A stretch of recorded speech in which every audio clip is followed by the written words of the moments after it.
안녕하십니까. 은혜 더하는 교회 성도 여러분. 하루하루가 힘들지만 믿음 안에서 잘 이겨내고 또 승리하고 있는 줄로 믿습니다. 오늘 말씀은 출애굽기 39장 42절과 43절 말씀입니다. 제가 말씀을 읽어드립니다. 새번역 성경입니다. 이스라엘 자손은 주님께서 모세에게 명하신 모든 것을 그대로 하여 일을 완수하였다. 모세가 그 모든 일을 점검하여 보니 그들이 주님께서 명하신 그대로 하였으므로 그들에게 복을 빌어 주었다. 아멘. 오늘 말씀 제목은 복된 삶이라는 말씀입니다. 복된 삶. 지난주 출애굽기 38장의 말씀을 우리가 함께 생각해 보았습니다. 금을 사용해서 만들던 것을 노스로 바꾸어서 만드는 장면을 봅니다. 금이 아니라 왜 노시 되었을까? 우리는 의문하지요. 그러나 금이든 노시든 하나님께는 쓰임받는 삶이 더 중요합니다. 여러분의 삶도 금이든 노시든 상관없습니다. 쓰임받는 삶이길 바랍니다. 두 번째, 나를 위한 삶보다 더 소중한 삶을 추구하자 말씀했습니다. 성막에서 봉사하는 여인들의 놋거울로 물두멍을 만들었다고 했습니다. 자신에게 가장 중요하고 소중한 것을 내놓을 수 있는 삶은 나를 위한 삶보다 더 소중한 삶을 살 때입니다. 세 번째, 흔들어 바친 재물입니다. 흔들어 바쳤다는 것은 하나님께 구분되었다. 하나님이 받는 삶, 하나님이 인정하는 삶, 바로 그러한 삶을 말하는 거죠. 오늘은 출애굽기 39장 42절과 43절 복된 삶이라는 말씀을 함께 나눕니다. 39장의 말씀은 이제 성막 그리고 성막 기물 주변에 있는 모든 기타 도구들이 다 만들어진 겁니다. 특별히 제사장이 입을 예복에 대한 말씀이 마지막으로 나오게 됩니다. 그것을 끝으로 성막을 만드는 일은 이제 끝나게 되고 완성이 됩니다. 제사장이 입는 옷을 거룩한 옷이다, 그렇게 얘기를 합니다. 1절에 보니까 그들은 이렇게 주님께서 모세에게 명하신 대로 아론이 입을 거룩한 옷을 만들었다, 그렇게 얘기를 하고 있습니다. 거룩한 옷, 모세에게 명한 대로 아론이 입을 거룩한 옷을 만들었다. 저는 여기에서 질문을 하나 하게 되었습니다. 거룩한 옷은 어떤 옷입니까? 예쁜 옷, 멋진 옷, 질긴 옷, 그런 옷은 있을 수 있습니다. 그런데 거룩한 옷은 도대체 뭡니까? 청색, 자주색, 홍색 실로 만들면 거룩한 옷인가요? 거기에 금색 실을 더하면 거룩하지 않은 건가요? 그런 것은 아닐 겁니다. 그 말은 재료에 의해서 거룩하다, 속되다가 구분되지 않는다는 것을 말합니다. 재료와 만드는 방식, 그것으로 거룩이 정해지지 않습니다. 길게 만들고 짧게 만들고 아니면은 그 만드는 방식에 이어붙이거나 아니면 통으로 짜거나 그러한 방식이 거룩을 그 옷으로, 거룩한 옷으로 정의하게 하지 않습니다. 두 번째 질문입니다. 그렇다면 재료도 아니고 만드는 방식도 아닌데 그 옷이 거룩해진 이유는 무엇일까요? 왜 그 옷은 유독 거룩한 옷이다 라고 말을 하고 있을까요? 저는 1절 말씀에 그 힌트가 있다고 생각합니다. 주님께서 모세에게 명하신 대로 이렇게 되어 있습니다.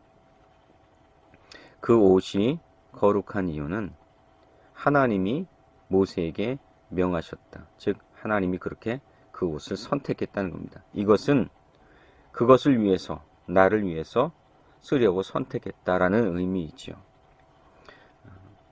시에 그런 말이 있습니다. 아무런 의미가 없는 들에 핀 꽃을 보다가 그가 그 꽃의 이름을 불러주었을 때 비로소 꽃이 되었다. 그런 말이 있습니다. 그 옷은 아론이 입는 것입니다.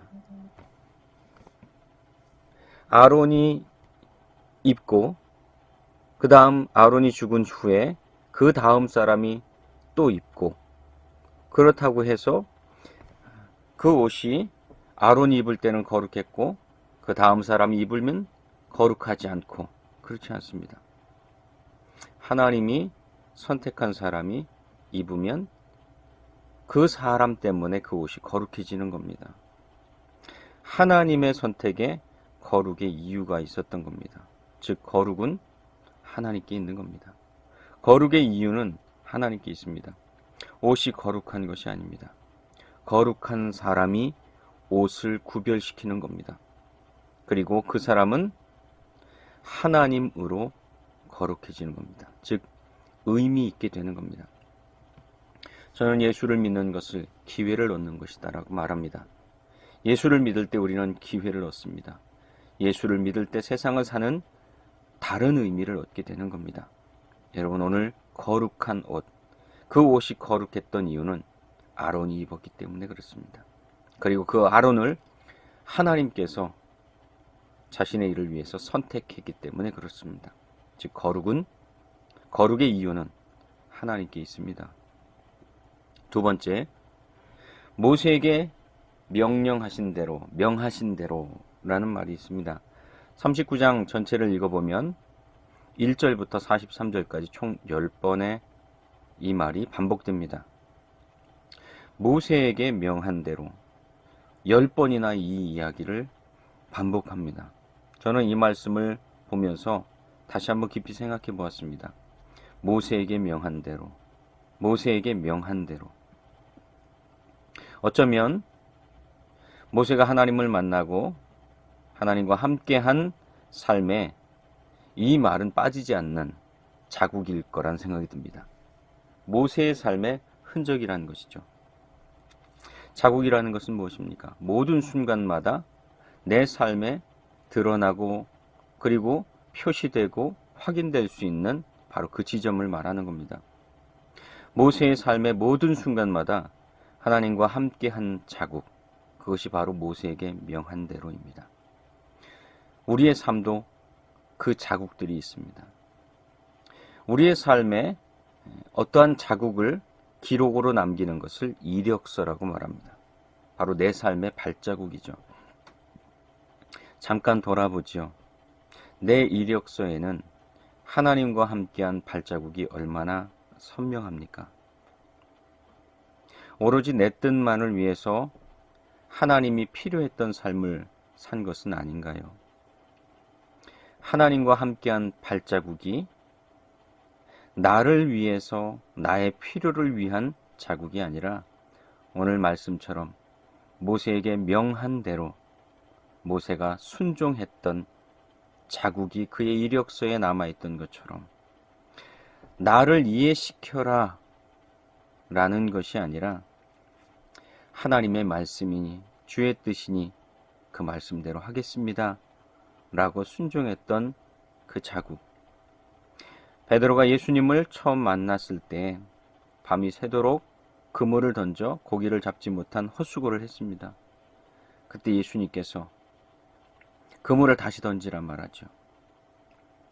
그때 베드로가 선생님의 말씀이니 말씀대로 해보겠습니다 라고 이야기합니다. 누가복음 5장의 말씀이죠.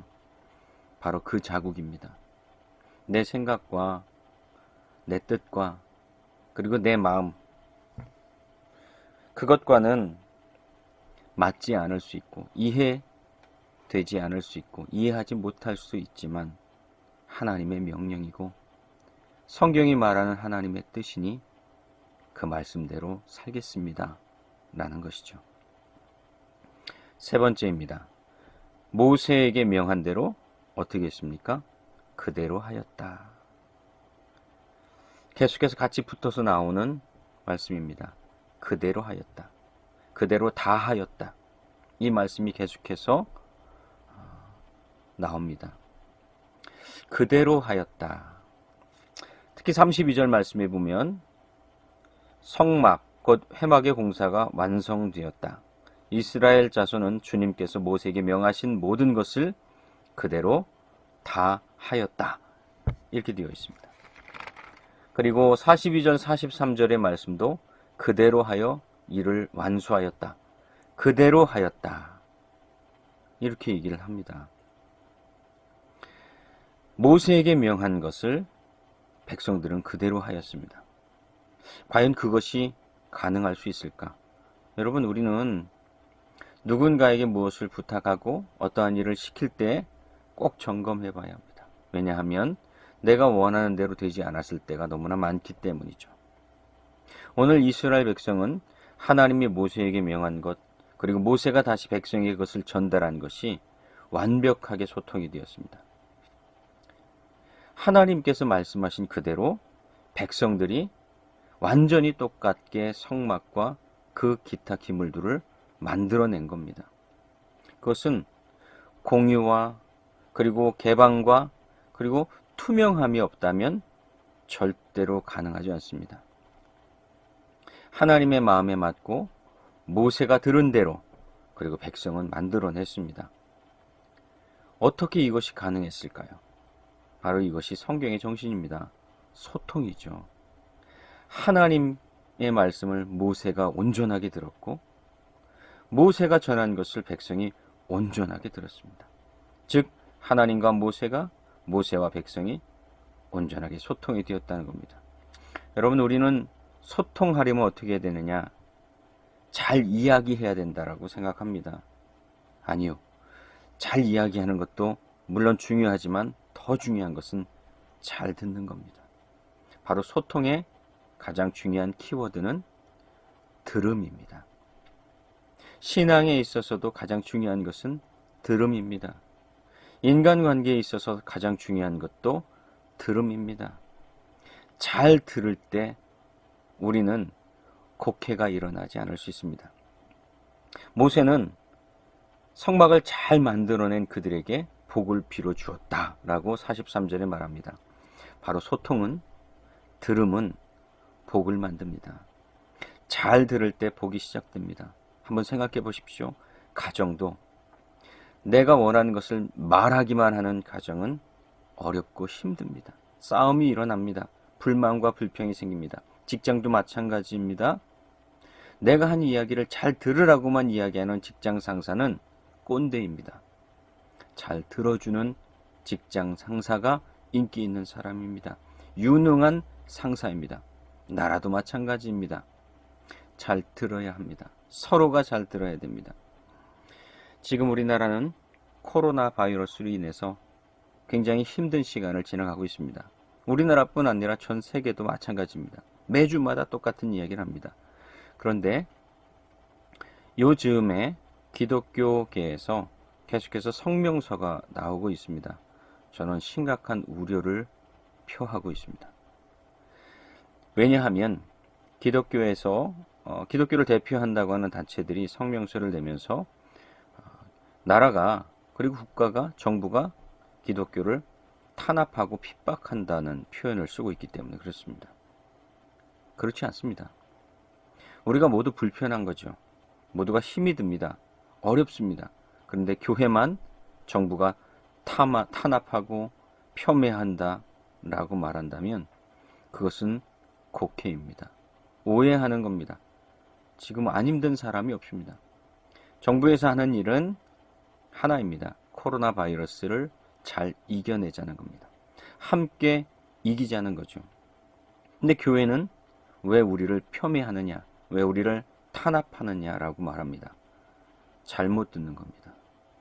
저는 심각하게 우려합니다. 교회가 그러한 태도를 하면 교회는 앞으로 이 사회에서, 이 세상에서 신천지와 별반 다를 바 없는 존재로 사람들에게 혐오의 대상이 될 겁니다. 잘 들어야 됩니다. 지금은 누구를 폄훼하거나 탄압하는 것이 아니에요. 함께 이겨나가자는 것입니다. 그것을 잘 들을 때 복이 되는 겁니다. 오늘 말씀을 정리합니다. 첫째, 거룩한 옷을 입고 있느냐라고 묻고 있습니다. 내가 거룩해야 그 옷이 거룩해지는 겁니다. 내가 거룩한 것은 내가 하나님의 뜻을 따르는 것을 말합니다.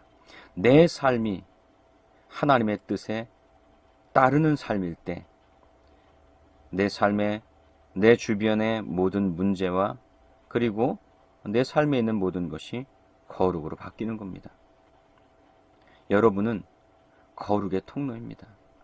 여러분은 거룩을 옮기는 사람이에요. 이 어려운 시기에 여러분 거룩의 옷을 입으시기 바랍니다. 아니, 그 옷을 거룩하게 만드는 사람이 되시길 바랍니다. 그것이 바로 나도 살고 너도 사는 살리는 삶, 친구가 되어주는 삶, 그리고 헌신과 희생으로 사는 삶이에요. 두 번째, 모세의 이력서에 난 하나님의 발자국이 나에게도 있는가? 오로지 원망과 불평과 남 탓의 발자국만 있는가? 한번 돌아봅니다. 하나님께 감사하고 기도하고 순종하며 사랑하고 그리고 희생해준 발자국이 있는가?